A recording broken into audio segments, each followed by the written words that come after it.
Paediatric tooth paste അല്ലെങ്കിൽ kids tooth paste അതിൻ്റെ ആവശ്യമുണ്ടോ, എന്താണ് എന്നൊക്കെ പലരും ചോദിക്കാറുണ്ട്. കിഡ്സ് ടൂത്ത് പേസ്റ്റ് എന്ന് വെച്ച് കഴിഞ്ഞാൽ അഡൽസിന് ഉപയോഗിക്കുന്ന ടൂത്ത് പേസ്റ്റുകളല്ല കുട്ടികളിൽ. കാരണം അഡൽസിന് യൂസ് ചെയ്യുന്ന ടൂത്ത് പേസ്റ്റുകളിൽ കെമിക്കൽസിൻ്റെ കോമ്പോസിഷൻസും ഇല്ലെങ്കിൽ കണ്ടൻസും കുറച്ച് ഹയർ കോൺസെൻട്രേഷൻ ഉള്ളതാണ്. സോ കൊച്ചു കുട്ടികളുടെ വായിക്കകത്തുള്ള തൊലികളും വളരെ ചെറുതായതുകൊണ്ട് അല്ലെങ്കിൽ സെൻസിറ്റീവ് ആയതുകൊണ്ട് അവരിൽ ഉപയോഗിക്കുന്ന കെമിക്കൽസിൻ്റെ കോൺസെൻട്രേഷൻ കുറച്ച് കുറവുള്ള രീതിയിലായിരിക്കും കിഡ്സ് ടൂത്ത് പേസ്റ്റിൽ.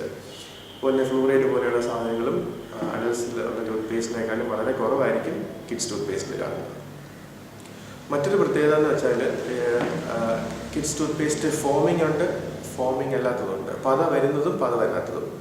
പത വരുന്ന ഒരു ടൂത്ത് പേസ്റ്റിൻ്റെ വലിയൊരു പ്രശ്നം എന്ന് പറഞ്ഞാൽ കുട്ടികൾ പല്ല് തേക്കുന്ന ഉടനെ വായിൽ ഭയങ്കരമായിട്ട് പത വരുമ്പോൾ അവർക്ക് ഓക്കാനും വരികയും ചെയ്യും.